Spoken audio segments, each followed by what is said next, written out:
is ideally suited for this because even geographically, he comes from a part of the country where he and Mr. Shinde ji have a lot in common, including Marathi language. Very few people know that Mr. Kharge speaks absolutely fluent Marathi because as a young man, the newspaper that would arrive in his house in Gulbarga was a Marathi newspaper. Not in the house, railway station. At the railway station.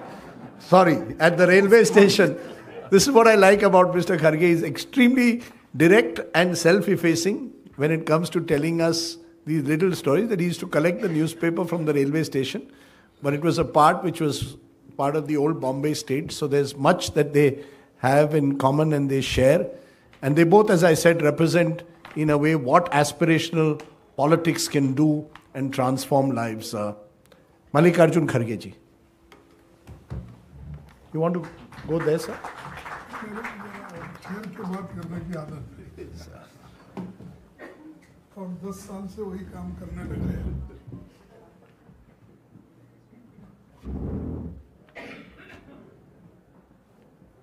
आपका है क्या?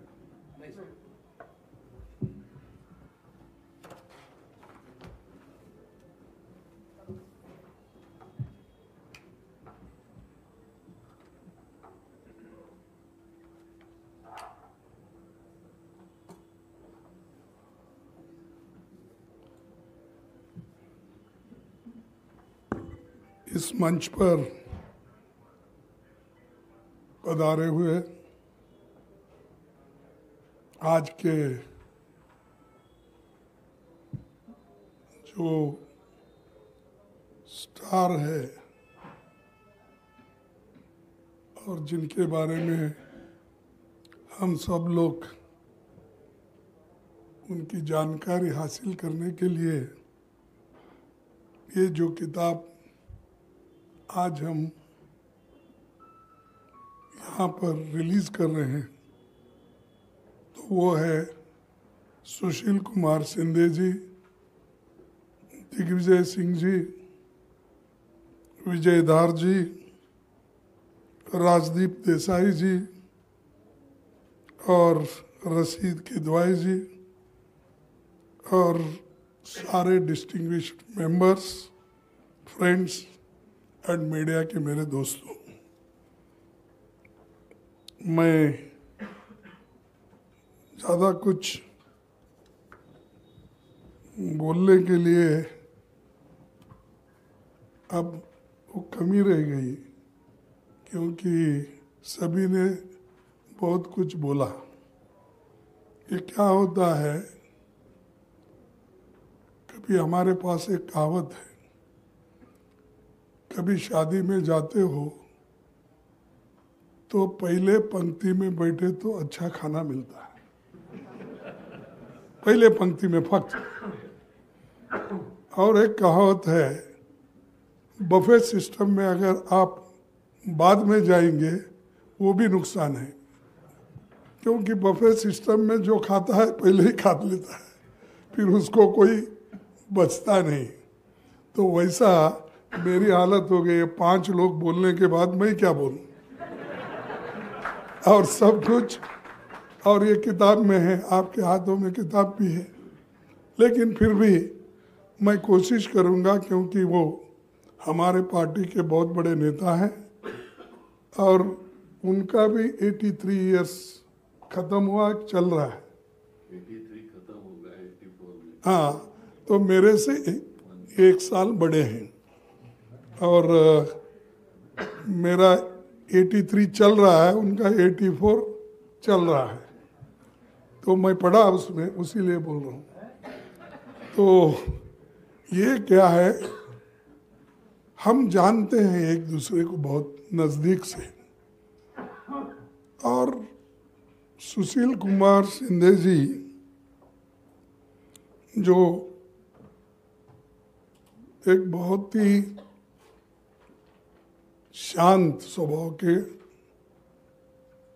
और हमेशा हंसमुख, उनका नाम तो पहले ज्ञानबा था, उसके बाद में उनके दोस्तों ने उनसे कहा कि भाई ये अच्छा नहीं, दूसरा आप नाम रख लीजिए। तब दोस्तों ने सुझाव दिया और खुद हमारे सुशील कुमार शिंदे जी का कहना है, उनके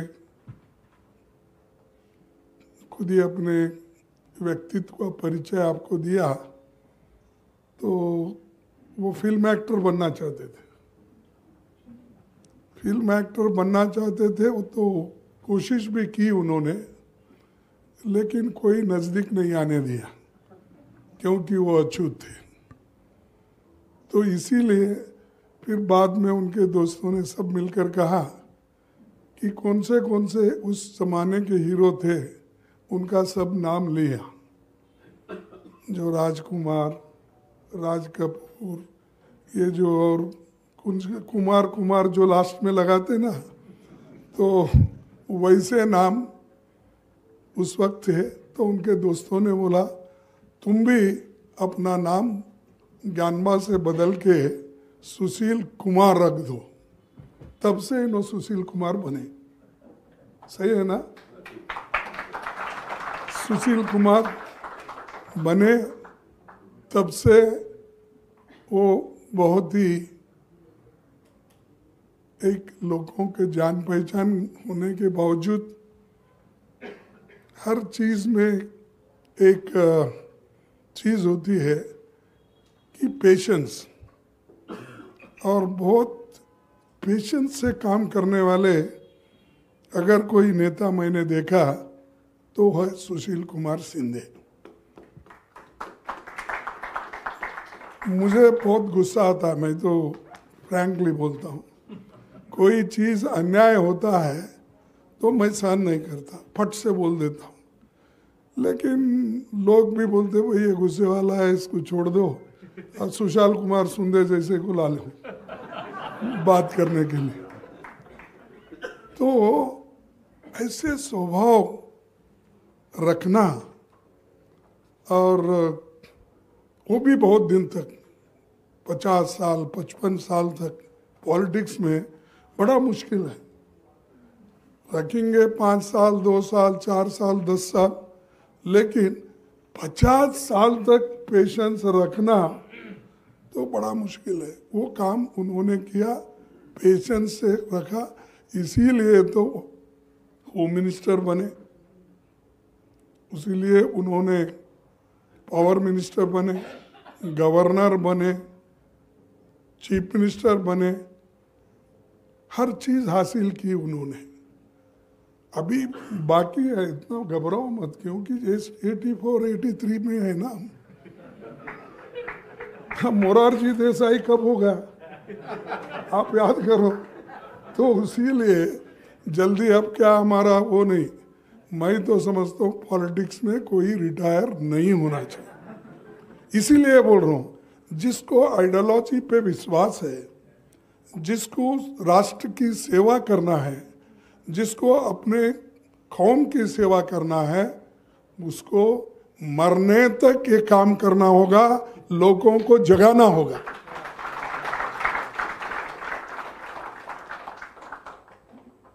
ये सिर्फ मिनिस्ट्री ही नहीं या कोई पोजीशन ही नहीं, लेकिन आपने अपने जीवन में जो सीखा है, जो सहन किया है, और जो कुछ आपने पाया है, वो लोगों को भी देना है, वो गिफ्ट वापस करना है। तो इसीलिए आप इसको सतत काम करेंगे ऐसा मैं समझूंगा। और सुशील कुमार शिंदे जी का ये जो बुक है, पत्रकार रशीद किदवाई जी और तथा प्रकाशक हार्पर कोलिन जी जो अभी बात किए, तो मैं समझता हूँ कि उनको भी मैं बहुत बधाई देता हूँ। और जब भी अभी हमारे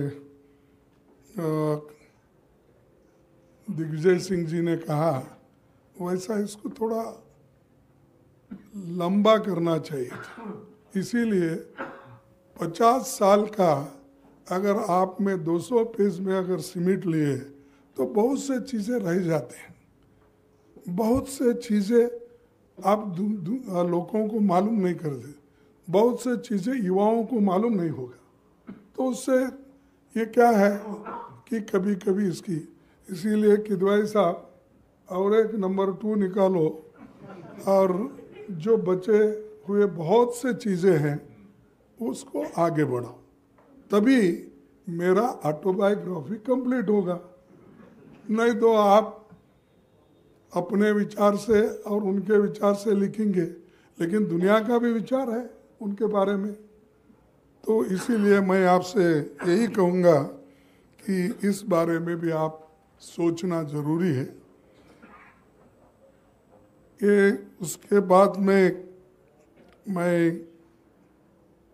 एक ये 220 पन्ने का किताब के बारे में तो पहले दिग्विजय सिंह जी बोले, और इसमें जो लिखा गया है सोनिया गांधी जी ने अपने विचार रखे हैं, शरद पवार ने अपने विचार रखे हैं, उनके बारे में तो शिंदे साहब बड़े डिटेल के साथ बोले कि उनको धन्यवाद भी दिए, किन किन लोगों ने उनको आगे लाया, बढ़ावा दिया, उनके सब नाम है इसमें। वाई चौहान से लेकर वसंतराव नाइक से लेकर शरद पवार से लेकर सबके नाम इसमें है।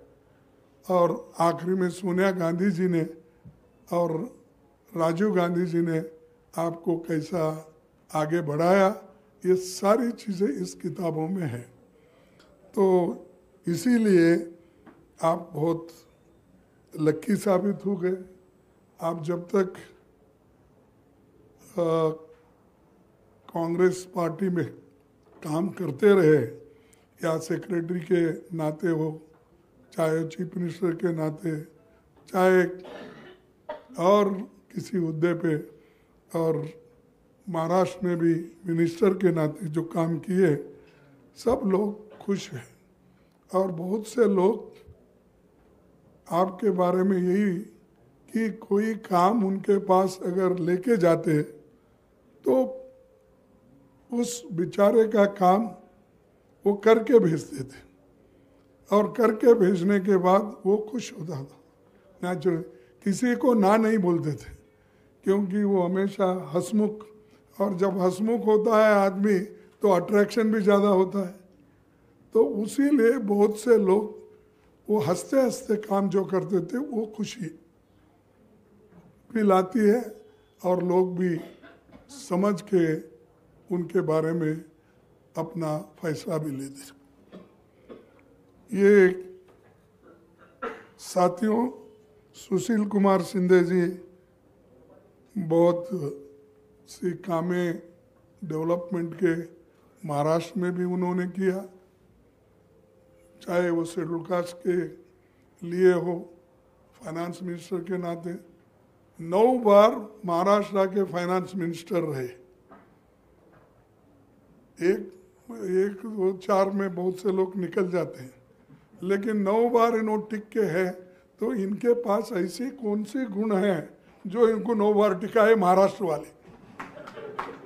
क्योंकि महाराष्ट्र में 1 साल 2 साल टिकना ही मुश्किल है, लेकिन आपने कौन सी ऐसी जादू की कि 9 साल तक 9 बजट आपने पेश किया।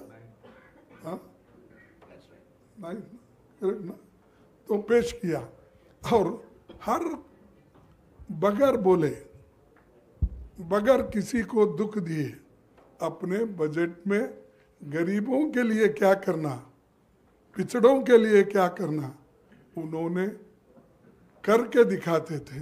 कभी ज़्यादा बोल के हाई फाई करके, कभी अपना यानी लोगों के सामने दिखावा नहीं किया। ये बहुत बड़ी बात है। अब आजकल क्या होता है कि थोड़ा सा काम किया तो प्रचार बहुत होता है।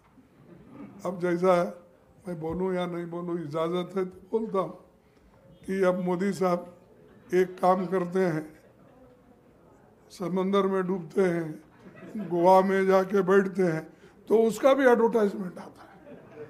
लेकिन आपने इतना काम किया सरदेसाई साहब, आप इसको ज़्यादा तवज्जो देके एडवर्टाइजमेंट देना चाहिए था। आपकी दोस्ती तो ठीक, दोस्ती का इस्तेमाल कब होता है? दोस्त के लिए अगर आप काम करें तो दोस्ती का इस्तेमाल होता है, लेकिन घर तक दोस्ती ये अच्छा नहीं। तो इसीलिए मेरा कहना है कि कभी भी उनके जो विचार हैं या उनका जो कार्य है उसको हम बढ़ावा देना चाहिए। और ये मैं हमेशा कहता हूँ कि कोई समाज, कोई पार्टी उस वक्त वो आगे बढ़ सकती है तो उस पार्टी के विचार, फिर उस विचार के साथ आचार, क्योंकि आपके विचार अच्छे हैं लेकिन वो आचरण में अगर नहीं लाएंगे, आप अनुष्ठान में नहीं लाएंगे, फिर फायदा क्या है? फिर प्रचार, ये तीनों जरूरी है। आचार, विचार, आचार, प्रचार, तभी हम आगे बढ़ सकते हैं। और लोग पढ़ के भी यही बोलते, देखो भाई सुशील कुमार शिंदे खाकी से खादी तक आए। ये जरूरी है, हम लोग शर्माते हैं, नको भाई चलो बस से इतना ही। लेकिन चंद लोग ऐसे रहते हैं, ये हमेशा लिखते हैं और हमारे कलोकियल लैंग्वेज में बोलते हैं, आप तो हैदराबाद को जाना आना था और वहाँ गवर्नर भी थे, तो हम तो हमेशा जाते थे। ये चलता है पॉलिटिक्स में ज़्यादा, 4 आने की मुर्गी और 12 आने का मसाला।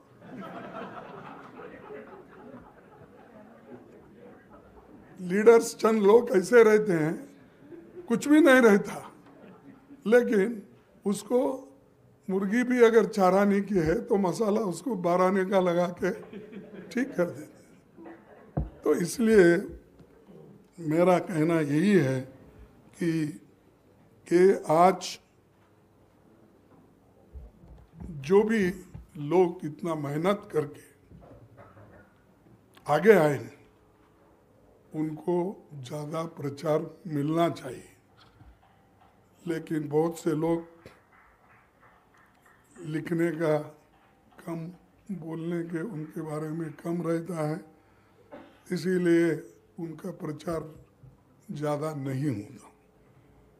साथियों, मैं कई बार सोचता हूँ कि अगर इस देश में यूनिवर्सल अडल्ट फ्रेंचाइज अगर नहीं आता, जवाहरलाल नेहरू और बाबा साहब अम्बेडकर ये अडल्ट फ्रेंचाइज को कॉन्स्टिट्यूंट असेंबली में मनवाने के लिए कोशिश नहीं करते तो ना स्त्री या दूसरे गरीब समाज के लोग वोटर नहीं बनते थे, एमएलए नहीं बनते थे, एमपी नहीं बनते थे। ये सब जो कुछ हुआ कि इस देश के संविधान ने अडल्ट फ्रेंचाइज देकर बहुत बड़ा उपकार किया। आपको मालूम है कि हमारे पास अडल्ट फ्रेंचाइज आज़ादी मिलने के बाद सबको मिला और 1 वोट 1 वोट 1 वैल्यू ये हमने किया। लेकिन यही बाहर के देशों में स्त्रियों को वोटिंग देने का पावर नहीं दिया था। हमने साथों साथ आज़ादी के बाद ये सारी चीज़ें हमने कर दी। तो ये बहुत बड़ा काम हमारा देश ने किया है और उसका फ़ायदा उनको भी मिला और मेरे को भी मिला। नहीं तो वो भी वहीं रहते थे कांस्टेबल बन के, मैं भी एक मजदूर का बेटा था, मैं भी वहीं काम करते रहता था टेक्सटाइल मिलों में। तो इसको हिफाजत करने के लिए हमको काम करना पड़ता है। इसीलिए आपकी जिम्मेदारी बड़ी है। आप खत्म हो गया मेरा ज़माना मत बोलिए, आपका ज़माना और भी है। ऐसे हंसते हंसते आप काम करते जाओ। अब सभी लोग हम आपके साथ हैं, इसमें कोई आपको हिचकिचाने की बात नहीं है। लाल बहादुर शास्त्री भी एक बात कहे थे कि इस देश का प्रगति कितना हुआ, क्योंकि बहुत से लोग ये बोलते हैं कि देश में कुछ नहीं हुआ, आज़ादी के बाद 70 साल में, 80 साल, 75 साल में कुछ नहीं कर सके, ये बोलते ही जाते हैं। लेकिन उनको ये मालूम नहीं है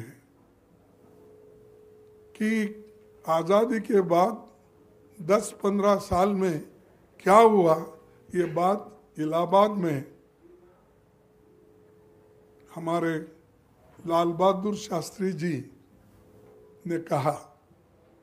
मैं ये 1965 में इलाहाबाद में एक गांव की सभा में लाल बहादुर शास्त्री जी ने कहा था, आज़ादी के 10-12 सालों में देश ने वो प्रगति कर दी है जो 200 सालों में अंग्रेजी राज में नहीं हुई। ये हमारे यहाँ हवाई जहाज, मोटर गाड़ियाँ बन रही है, नए बांध, नई लहरें बन रही है, अस्पताल, स्कूल और सड़कें बन रही है। ये लाल बहादुर शास्त्री जी का कहना है उस वक्त का। लेकिन आज के लोग बोलते हैं देश में कुछ नहीं हुआ। कम से कम ये तो पढ़ो भाई, जो लाल बहादुर शास्त्री बोले, हम बोले इसको मत सुनिए। लाल बहादुर शास्त्री एक नेक आदमी, एक गरीब आदमी, उसने अपने अनुभव से बात किया है, उनकी तो बात सुनी है, हमारा मत सुनिए। हम पॉलिटिकली बात करते हैं, आप समझिए। लेकिन लोग इसको मानने को तैयार नहीं है। और खास करके जो बाकड़ा नाला, हीरा कुंड, ऐसे जो बड़े बड़े बांध बने, तो ये सब उसी वक्त बंदेशो है। और उससे ही इस देश की गरीबी भी थोड़ी कम हो गई, अनाज इस देश में ज़्यादा पैदावार करने का हुआ, ये सारी चीज़ें उस वक्त हो गई। और शिंदे जी, आप ऐसे संस्था के मेंबर हो, ऐसे संस्था में आप पले हो, फूले हो, और यही संस्था आपको यहाँ तक पहुँचा दी। इस देश के home minister, governor, chief minister, minister, सब चीज़ें। अब क्या होना बोली? Leader of Lok Sabha. हाँ, लीडर ऑफ लोग। देखो मेरे गए तो भी उनके ध्यान में है। ये सब लिखना चाहिए कि भाई साहब आप ऐसा छोड़ देते हैं बीच में हम लोगों को। ये लीडर ऑफ अपोजिशन, सब चीज़ें उन्होंने पाई।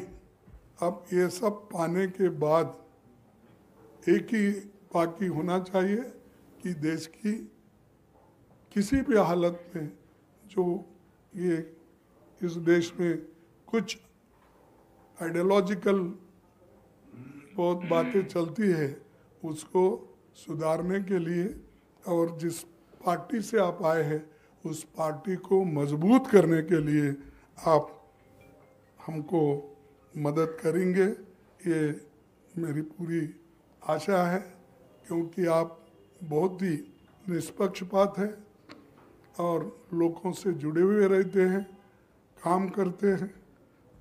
इसीलिए मैं आपसे बात करूंगा। और दूसरी चीज़ जो सोनिया जी ने आपके बारे में लिखा वो तो सभी को मालूम है। और उसी तरह से आपने ही जिक्र किया कि आप जब उपराष्ट्रपति चुनाव लड़ रहे थे तो शेखावत जी के खिलाफ उनको 454 वोट मिले और आपको 305 वोट मिले, है ना? अब तक हुए उपराष्ट्रपति चुनाव में विपक्षी उम्मीदवार के रूप में शिंदे जी को ही सबसे ज्यादा वोट मिले। अब तक जो लड़े हैं उपराष्ट्रपति पद के लिए, सबसे ज़्यादा अगर विपक्ष में कोई लिया है वोट, वो शिंदे जी की वजह, शिंदे जी को मिले हैं। इसीलिए ये आपका व्यक्तित्व दर्शाता है और आपका काम, आपसे जुड़े हुए लोग। आपको 15-20 वोट तो बाहर के मिले कांग्रेस के अलावा, तो ये चीज़ है खूबी, आपने ये कमाया है नाम।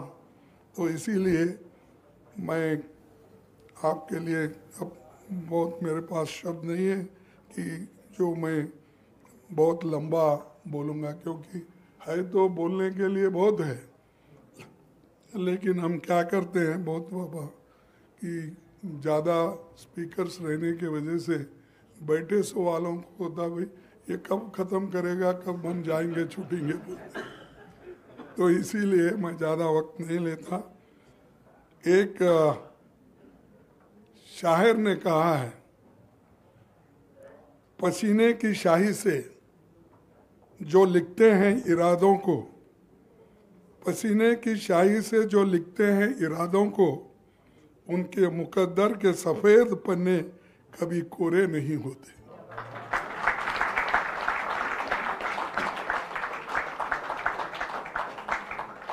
और एक बार पढ़ता हूँ, पसीने की शाही से, क्योंकि मेहनत हम कम्युनिटी से आते हैं, पसीना बहाते हैं, दुख देखे हैं, ऐसे लोग ये शाही पसीना, पसीने की शाही से जो लिखते हैं इरादों को, उन्हें, उनको मुकद्दर के सफ़ेद पन्ने कभी कोरे नहीं होते, वो भर जाते हैं। तो ये आपकी देन है, आप इतनी मेहनत की, कोई लाइट लेने की ज़रूरत नहीं है। और देश में, देश कभी नारों से ही बदलता नहीं, मेहनत करनी पड़ती है। और सिर्फ नाटक करने से ही नहीं होता, उसको ज़रूरी तुम्हारे आइडियोलॉजी को लोगों में लाना, उनके दिमागों को ठीक ढंग से उनके दिमाग में बिठाना, ये काम होता है। लेकिन चंद लोग वो सब भूल गए हैं। वो समझते हैं कि मेरे नहीं, आज मैं पढ़ा किसी किताब में, सॉरी एक पेपर में, उसमें भागवत जी ने कहा है, तो वो किनके बारे में कहा मुझे मालूम नहीं, लेकिन उन्होंने कहा सभी लोग अगर भगवान ही होते तो ज़रूरत नहीं रहती थी। और इनके पास एक कहावत है, आपके पास, संत तुकाराम बोले, मैं नहीं बोला, संत तुकाराम बोले, नवसे पुत्र कन्या होती तर पति लागणे काय कारण। नहीं समझे आप देसाई साहब, आप समझो, नवसे पुत्र कन्या होती तर पति लागणे काय कारण। उन्होंने बोले संत तुकाराम, अगर दुआई मांगने से ही, डुबकी देने से ही अगर देश सुधारता है तो शादी कर लेने की आवश्यकता ही नहीं थी, बच्चे वैसे ही पैदा होते थे। 10 मंदिर को जाना, 10 फेरे लगाना, एक बच्चा पैदा। ये मेरा कहावत नहीं है, संत तुकाराम का, उनके पास के हैं। और दूसरी चीज, और एक जो बहुत गपचुप से काम करते हैं, बहुत ही अपने हिम्मत नहीं हारते, लेकिन जो काम करते हैं उनका काम दिखता नहीं, लेकिन उसका वो असर बाद में मालूम होता। वैसे एक नेता हमारे शिंदे साहब हैं, और शिंदे साहब, हम नया बिल्डिंग बन रहे हैं, वो कांग्रेस ऑफिस, ऐसी जो किताबें हैं, ऐसे लोगों के जो चरित्र, ऑटोबायोग्राफी लिखे सो है, हम ज़रूर वहाँ एक बहुत बड़ा लाइब्रेरी बना है, उसमें हम रखने की पूरी कोशिश करेंगे। और जितने भी कांग्रेस के नेता लोग हैं जिन्होंने देश की सेवा की इतनी लंबी, ऐसे लोगों का वहाँ पर एक आर्चीव्स बना के हम ऐसे किताबें रखेंगे। अब मैं ज़्यादा वक्त तो ले लिया, लेकिन आखिरी में और एक बार बोलूँगा, बोल के मेरे भाषण को ख़त्म करूँगा, क्योंकि ये काम करने वाले हैं, इनके बारे में बोलना ज़रूरी है। दूसरे तो बोलते नहीं, कम से कम मैं तो बोलूँ, क्योंकि मैं देखा हूँ। अब ये तो आपके दोस्त है, बोलेंगे ही। ये क्या है, बहुत से दोस्तों में क्या होता है, तुम मेरा बोलो मैं तेरा बोलता हूँ, ऐसा होता है।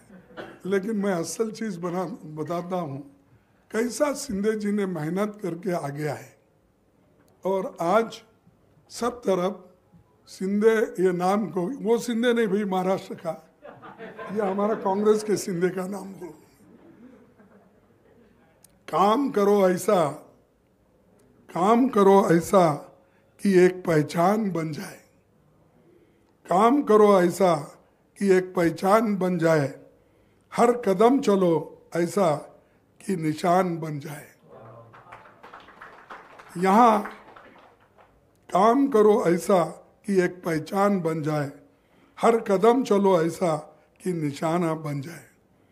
यहाँ जिंदगी तो हर कोई काट लेता है, यहाँ जिंदगी तो हर कोई काट लेता है, जिंदगी जिए इस कदर की मिसाल बन जाए। तो ये हमारे मिसाल बन गए हैं हम सब लोगों के लिए। जिंदगी ऐसी काटी है, मेहनत ऐसा किए हैं, इसलिए मैं अपना हृदयपूर्वक उनको अभिनंदन करता हूँ, धन्यवाद देता हूँ कि उन्होंने मुझे बुलाकर अपनी बात रखने के लिए कहा।